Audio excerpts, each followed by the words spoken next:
자, 오늘 설교 제목 뭔지 한번 보실래요? 다 같이 시작. 나도 알아요. 자, 지난주일 예배 설교 제목 생각나시나요? 예, 난 알아요. 예, 지난주일 설교는요, 예수님이 십자가에 못 박혀 죽으시는 장면이었습니다.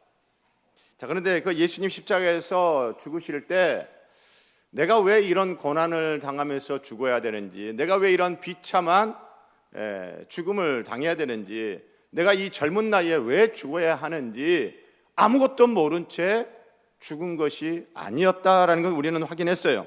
예수님은 자신이 왜 십자가에서 죽는지 알고 죽으셨죠. 예수님이 자신이 십자가에서 죽음으로 무엇을 이루었는지 알고 죽으셨어요. 그래서 예수님의 그 십자가 상에서의 죽으시기 직전 마지막 외침은 무엇이었습니까? 다 이루었다 였던 것입니다. 자, 그래서 지난 주일 예배 설교 제목은 예수님 입장에서 난 모른다, 난 안다?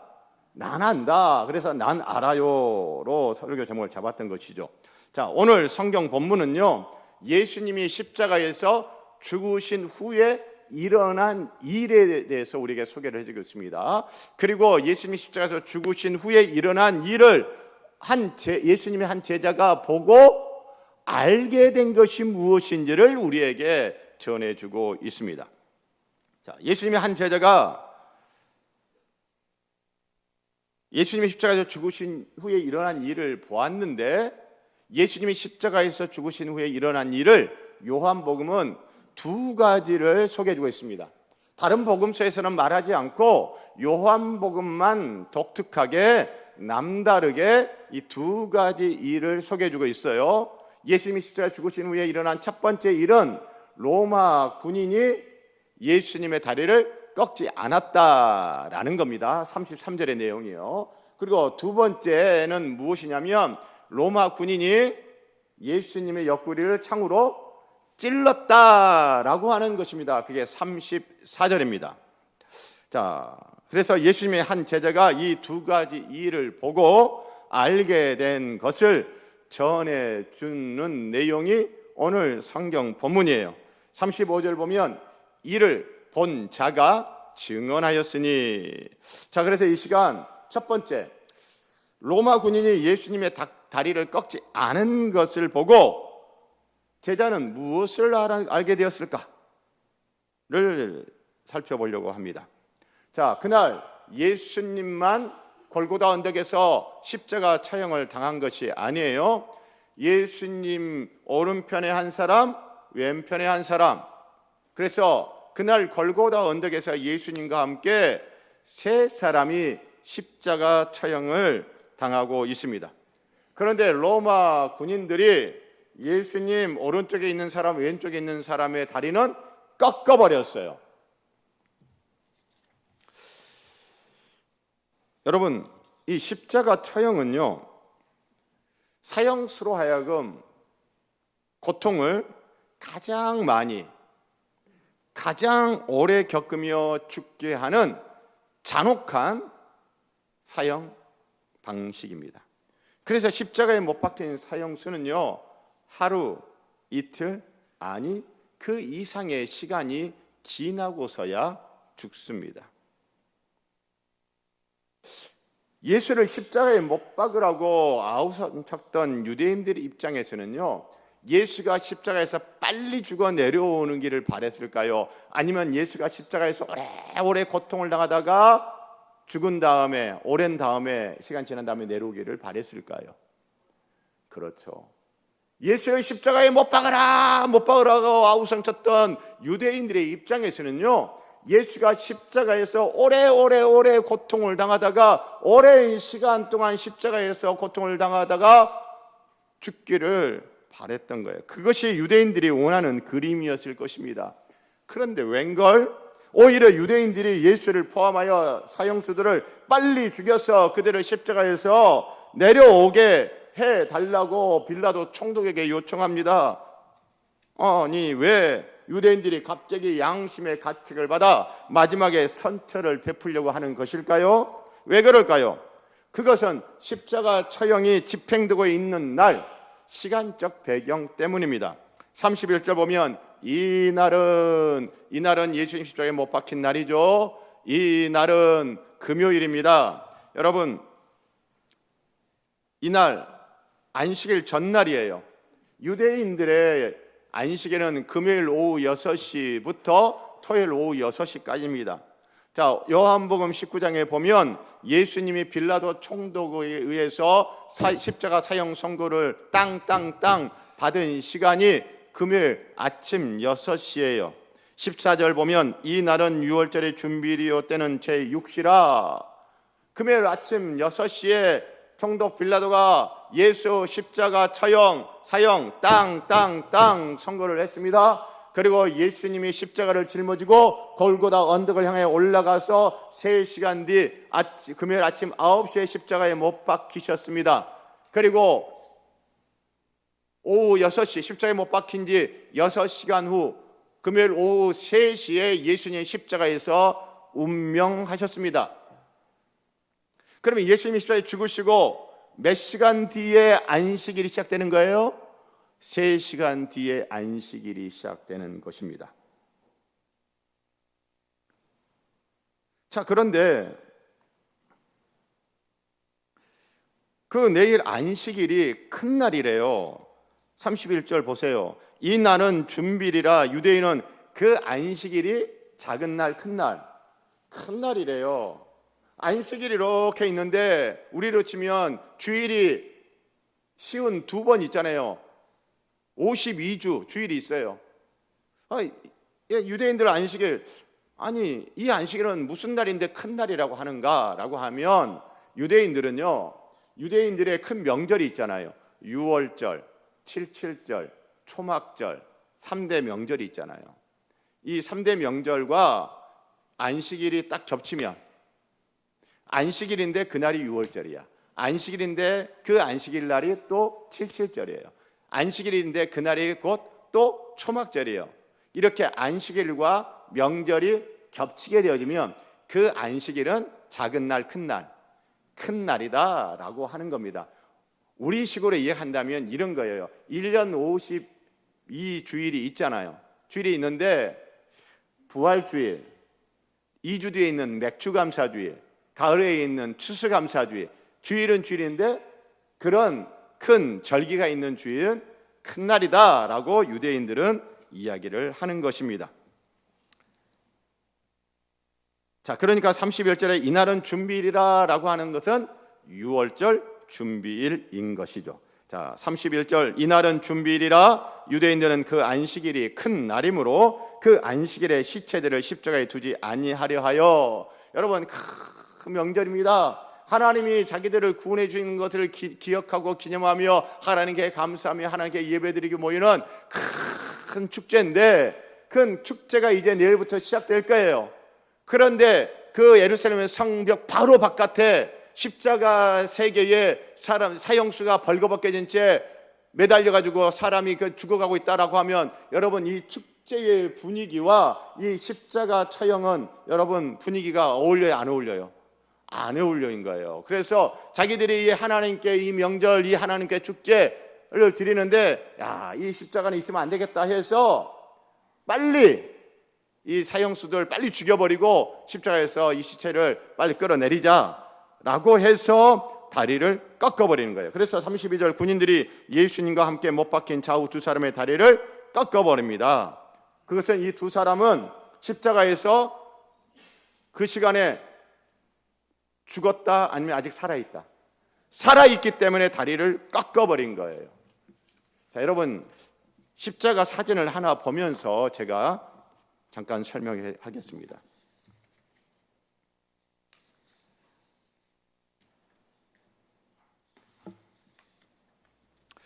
여러분, 제가 이번에 방문했던 아르메니아 대학살 추모관에서 제가 찍어온 사진입니다. 지금의 튀르키예, 터키가 아르메니아인들을 100만에서 200만 명을 학살을 했어요. 그래서 아르메니아인들을 학살을 하는 다양한 방식 중에 하나가 십자가 처형이었던 것이죠. 아르메니아인 너희들은 예수를 믿는 기독교인들이니 십자가에 죽은 예수처럼 너희도 십자가에서 죽어 라고 해서 저런 십자가 처형도 한 것 같습니다. 자, 여러분, 십자가 처형할 때는 완전히 발가벗깁니다. 그리고 두 양손을 못을 박고 발에 못을 박죠. 자, 여러분, 십자가에 지금 못 박혀 처형당하고 있는 저 사형수, 고통 가운데서 얼마나 힘이 듭니까? 그런데 자기의 그 처지는 그 몸을, 아픈 몸, 처지는 몸을 무엇으로 지금 지탱하고 있죠? 겨우? 무엇으로 지탱하고 있어요? 발이에요. 발 받침 하나 밑에 이렇게 해주고 있는데 그 발받침의 발로 겨우 버티고 있는 거예요. 겨우 지탱하고 있는 거예요. 그런데 저 다리를 꺾어버리면 어떻게 되는 거죠? 그 발이 자신의 몸을 지탱해요? 지탱 못해요? 지탱 못해요. 이렇게 되는 거예요. 그러면 발이 지탱해 주고 있으니까 팔도 어느 정도 힘이 들지만 견디고 이러고 있는데 다리가 꺾여 이렇게 돼요. 그러면 팔이 어떻게 돼요? 축 처져요. 그러면 어떻게 돼요? 흉부에 강한 압박이 있는 겁니다. 그럼 어떻게 돼요? 숨을 쉬어요? 못 쉬어요? 못 쉬는 거예요. 짧은 시간에 질식사하는 겁니다. 로마 군인들이 예수님의 다리도 꺾으려고 했는데 가서 보니까 예수님이 지금 어떻게 됐어요? 이미 죽으셨네? 그러니까 다리를 꺾을 필요가 있다 없다? 없던 거죠. 그래서 예수님의 다리를 꺾지 않은 겁니다. 33절에 예수께 이르러서는 이미 죽으신 것을 보고 다리를 꺾지 아니하고. 자, 이걸 본 예수님의 한 제자가 이걸 보고 알게 됐어요. 사람들은 그걸 보면서 무슨 생각을 했을까요? 예수님이 십자가에 못 박힌 지 몇 시간 만에 죽으셨다고요? 6시간 만에 죽으셨어요. 빨라도 너무 빠른 거예요. 아니, 왜 벌써 죽었대? 아니, 어떻게 그렇게 빨리 죽었대? 이건 이례적인 일인 거예요. 희한하네. 양쪽에 두 사형수는 아직 안 죽었잖아요. 당연하죠. 십자가 청하면 하루 이틀 3일 걸려서 죽을 텐데, 죽어야 하는데 그게 일반적인데 예수님은 하루도 아니고 몇 시간 만에? 6시간 만에 이미 죽으셨어요. 그래서 사람들은 그걸 보면서 야, 이상하네. 어떻게 저렇게 빨리 죽지? 희한하네. 뭔 일이래?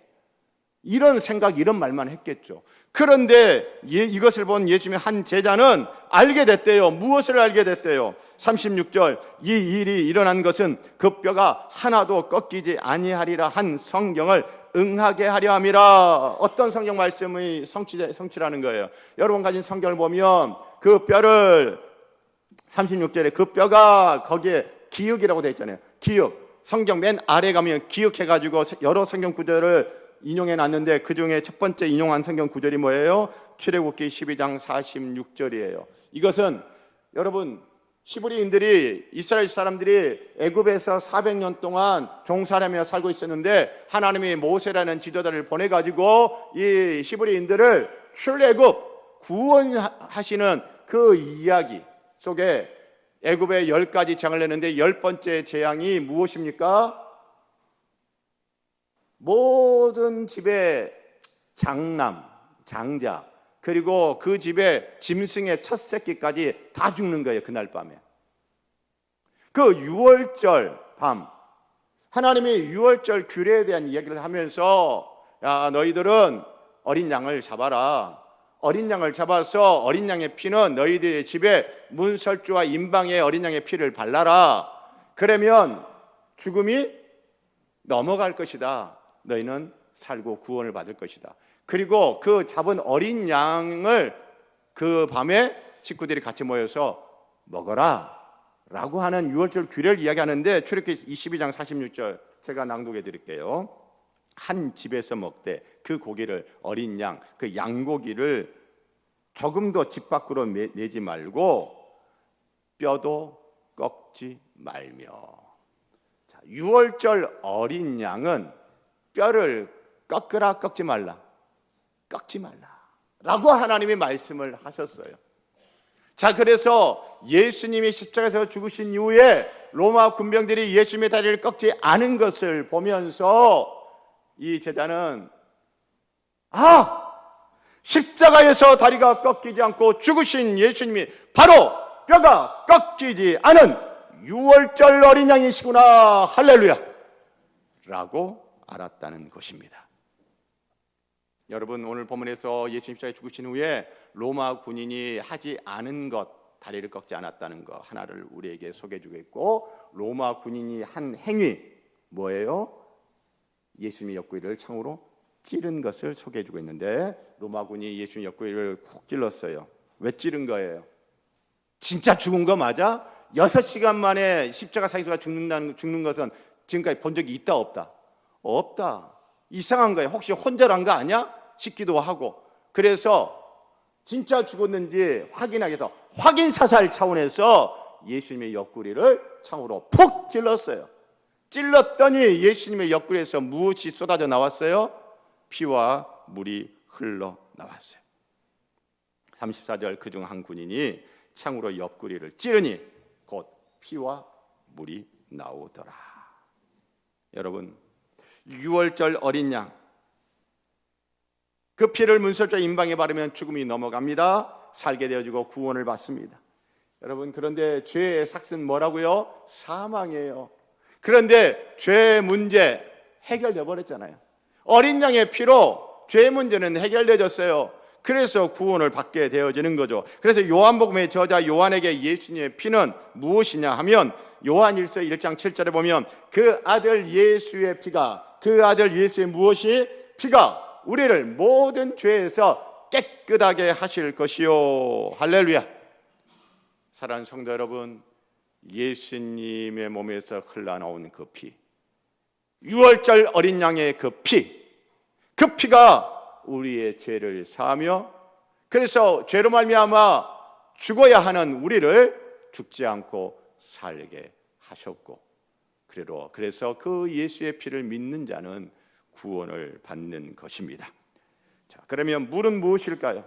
요한복음 3장에 보면 니고데모라고 하는 사람이 예수님을 찾아와서 예수님께 질문을 합니다. 선생님이시여, 내가 어찌하여야 영생을 얻으리까? 라는 질문을 던져서 예수님과 니고데모 사이에 대화가 오고 가게 됩니다. 그러다가 요한복음 3장 5절 예수님이 이렇게 말씀하십니다. 예수께서 대답하시되 진실로 진실로 내게 이르노니 물과 성령으로 나지 아니하면 하나님 나라에 들어갈 수 없느니라. 하나님 나라에 들어가려면 무엇으로 나야 된다고요? 물과 성령으로 나야 된대요. 구원을 받으려면, 천국 백성 되려면 물과 성령으로 나야 된대요.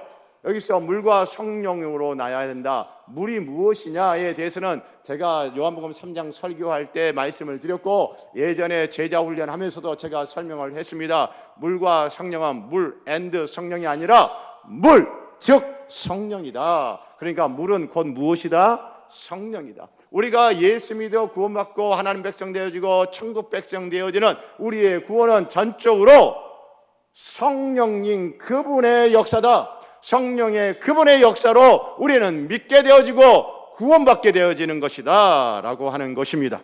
여러분, 요한복음에서 물은 성령으로 이야기를 합니다. 요한복음 7장 37절로 39절에 보면 예수님께서 명절 끝날 곧 큰 날에 예수께서 서서 외쳐 이르시되 누구든지 목마르거든 내게로 와서 마시라. 나를 믿는 자는 성경의 이름과 같이 그 배에서 생수의 강이 흘러나오리라 하시니, 이는 그를 믿는 자들이 받을 성령을 가리켜 말씀하신 것이라. 그래서 예수님의 그 몸에서 물이 흘러나오는 걸 보면서 예수님은 물을 내보내시는 분, 곧 예수님은 무엇을 우리에게 보내주시는 분이에요? 성령님을 내어 보내주시는 겁니다. 성령님을 내어 보내주셔서 우리로 믿게 하시고, 성령님을 내어 보내주셔서 우리로 살게 하시고, 성령님을 내어 보내주셔서 우리로 구원 얻게 하신 것이죠. 여러분, 그런데 여기서 하나 더 생각해야 될 게 무엇이냐면, 요한복음 2장 21절에 예수님이 성전에서 장사하는 사람들 막 내쫓으시고 성전을 정화하는 일을 하시고 난 다음에 이런 이야기 나오죠. 요한복음 22장 21절에 그러나 예수는 성전된 자기 육체를 가리켜 말씀하신 것이라. 예수님이 자기 자신이 무엇이라고요? 성전이라고요. 자, 그러면 여러분 십자가에 매달려 죽으신 예수님의 배에서 옆구리에서 물이 흘러나왔다. 근데 그 예수님이 무엇이다? 성전이다. 성전에서 무엇이 지금 흘러나오고 있어요? 물이 흘러나오고 있는 이 그림, 구약성경 에스겔 47장 성전 환상의 그림이에요.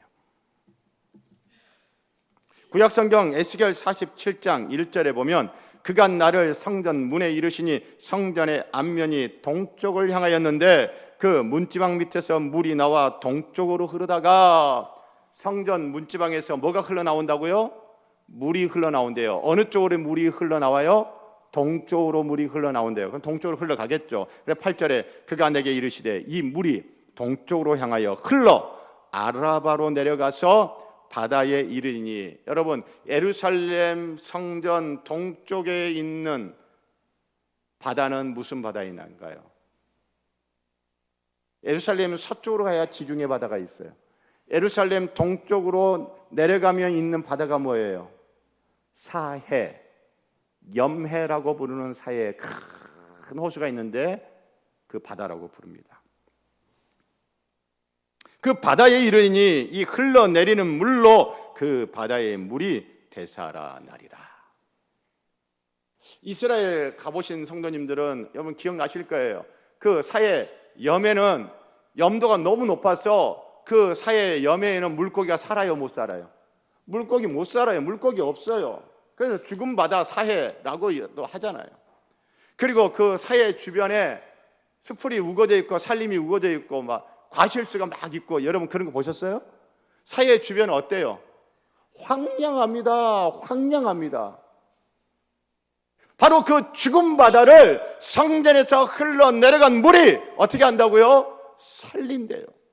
죽은 바다를 살린대요. 그래서 그 에스겔 4장 그 뒤에 말씀을 보면 그 죽은 바다에 물고기들이 많아지고 어부들이 물고기 잡이를 하게 되어지고 사해 주변에는 많은 과실수들이 있고 그 과실들은 풍성한 열매를 맺으며 그 풍성한 열매를 계속 맺게 되어진다라고 하는 이 성전 환상의 그림.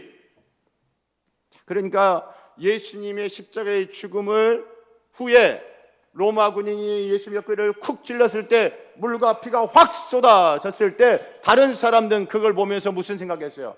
진짜 죽었네.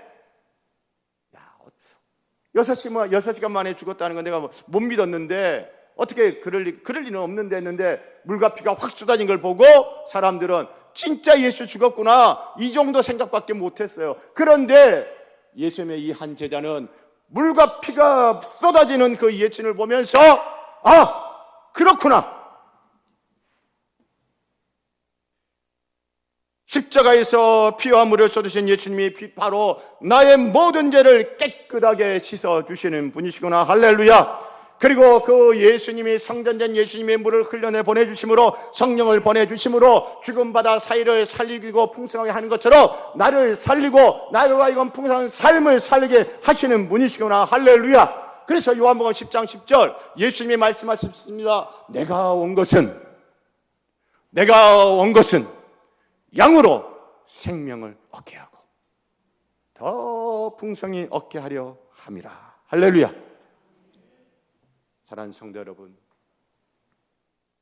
그런데 이 제자가 예수님의 죽음의 현장에서 이 두 가지를 보고 이러한 것을 어떻게 알았을까요? 다른 사람들은 뭐래? 왜 벌써 죽어? 아니 그럴 리가 없지. 왜 이렇게 빨리 죽어?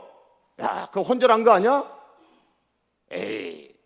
그런데 창으로 푹 찌르니까 피와 물이 막 쏟아져. 진짜 죽었네.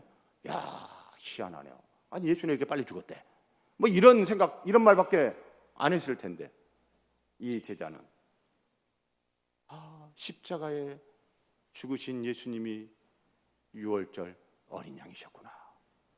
6월절 어린 양이 흘린 그 피가 내 죄를 깨끗이 씻고 나를 내 죄를 사하며 나로 살게 하는구나. 그 예수님이 성전된 예수님의 몸에 흘러나온 그 물, 예수님이 나에게 성령을 보내셔서 나로 살게 하고 단순히 살기만 하는 것이 아니라 하나님 나라 천국의 풍성한 삶을 살게 해 주시는 분이시구나 라는 것을 어떻게 알게 되었을까요?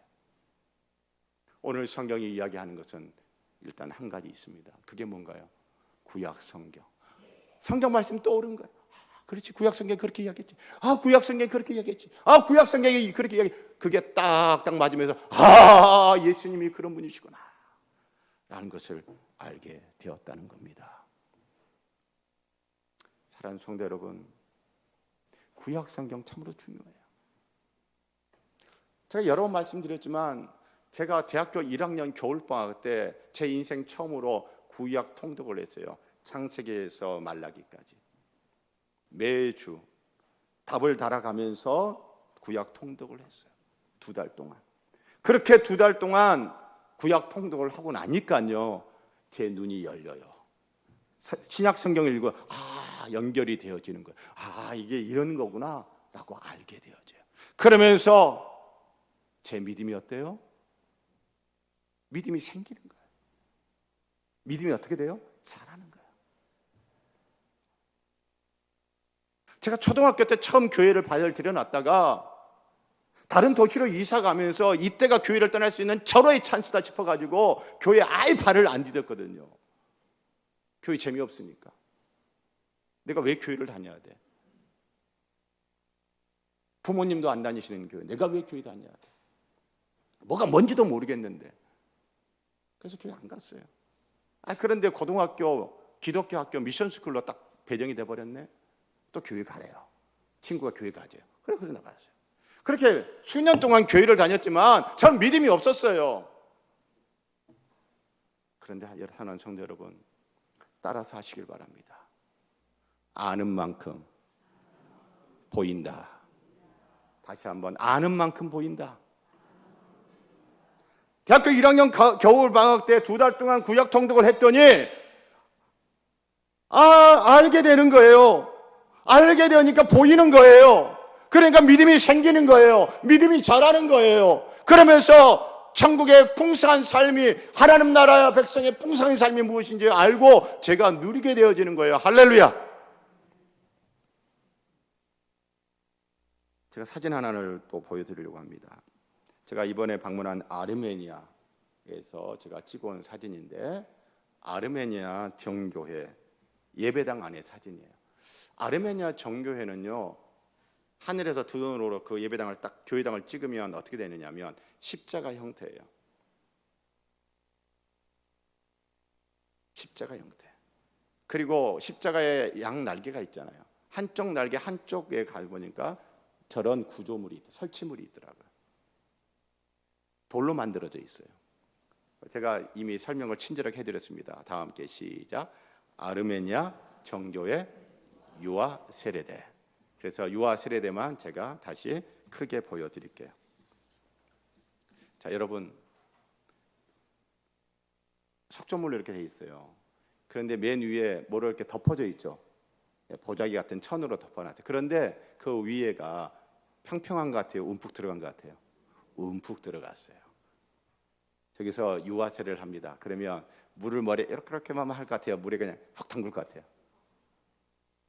움푹 들어가 있는 걸 보면 유아 세례를 할 때 우리처럼 머리에만 물을 조금 이렇게 뿌리는 게 아니라 담그는 것 같아요.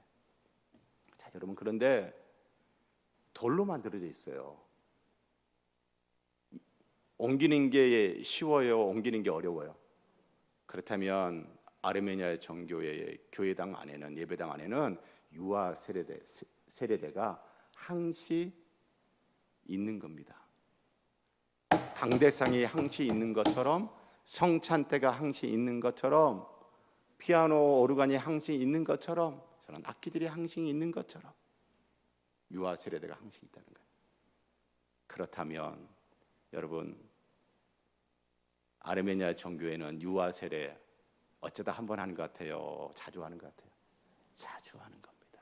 자주 하는 겁니다. 아르메니아 정교회는요, 성인이 돼가지고 세례받는 경우는 거의 없어요. 세계 최초로 기독교를 공인한 아르메니아는 1700년의 역사가 흘러오는 동안 유아 세례 받아요. 아기가 뭘 알았겠어요? 부모님의 신앙으로 유아 세례 준 거예요. 그 유아 세례 받은 그 아기가 자라가지고 또 결혼하고 자녀를 낳으면 또 어떻게 해요? 자기 자녀 데리고 또 가서 유아 세례 받는 거예요. 그렇게 1700년의 역사가 흘러온 거예요. 유아 세례 받고 교회 떠나지 않고, 유아 세례 받고 주님 떠나지 않고, 유아 세례 받고 교회 안에 있으며 유아 세례 받고 예수 믿으며 자라다가 결혼하여 자녀 낳으면 또 유아 세례, 또 유아 세례. 1700년의 역사를 흘러오는 지금까지도 아르메니아인의 90%가 기독교인이에요.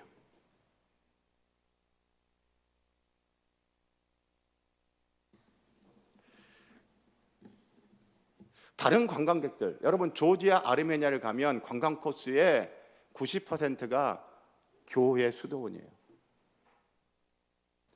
저 교회당 들어갔을 때도 다른 관광객들은 쓱 보고 나가요. 그러나 제 눈에는 뭐가 보여요? 저 유아 세례대 보이는 거예요. 그러면서 그림이 그려지는 거예요. 아르메니아 교회는 이렇구나.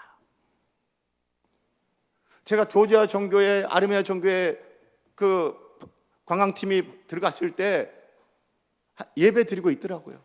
조지아 정교회에서는 성찬식도 하고 있네요. 그래서 제가 녹화를 했어요. 나중에 보니까 스타트를 안 눌렀네.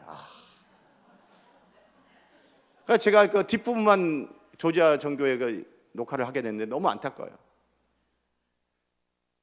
관광객들은 쓰고 와서 보고 사진 몇 컷 찍고 다 나가요. 근데 제 눈에는 보여. 저는 거기서 이렇게 보고 있는 거예요.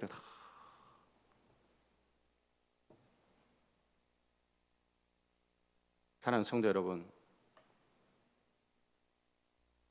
사람들은요, 아니 왜 이렇게 빨리 죽었대? 야, 예수 저거 진짜 죽은 거 아닐 거야. 6시간밖에 안 됐는데요. 어떻게 죽어? 말도 안 돼.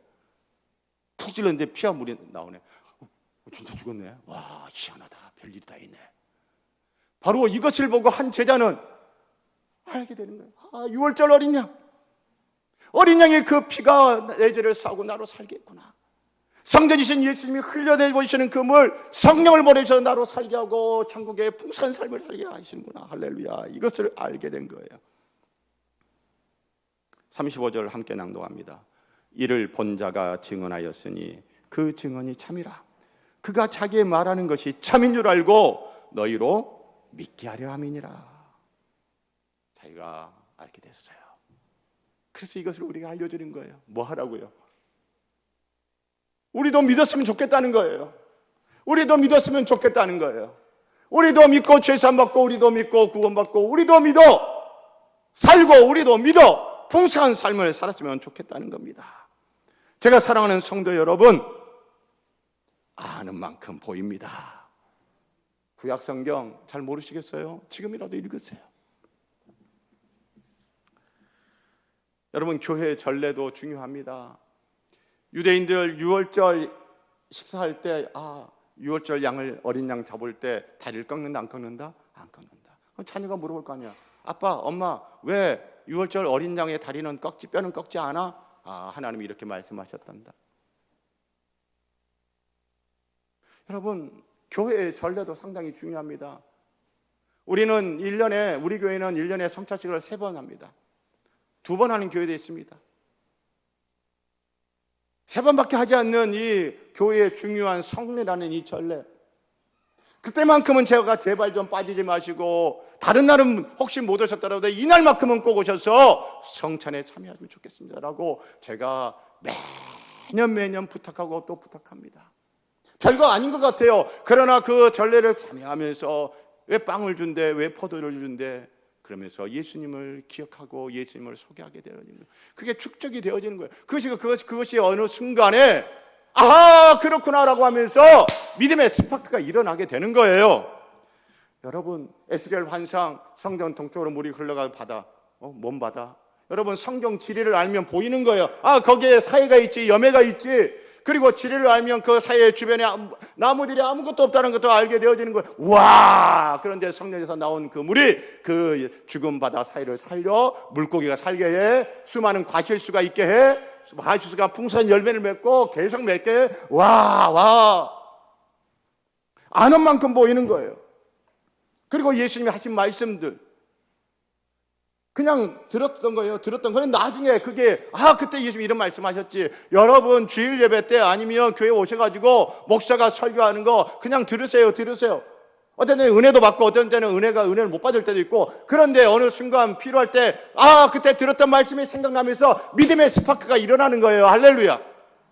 아는 만큼 보이는 겁니다. 사랑하는 성도 여러분, 그래서요 제가요 설교 준비를 딱 마치고 이렇게 제가 적었습니다. 나도 알아요. 나도 믿어요. 나도 살아요.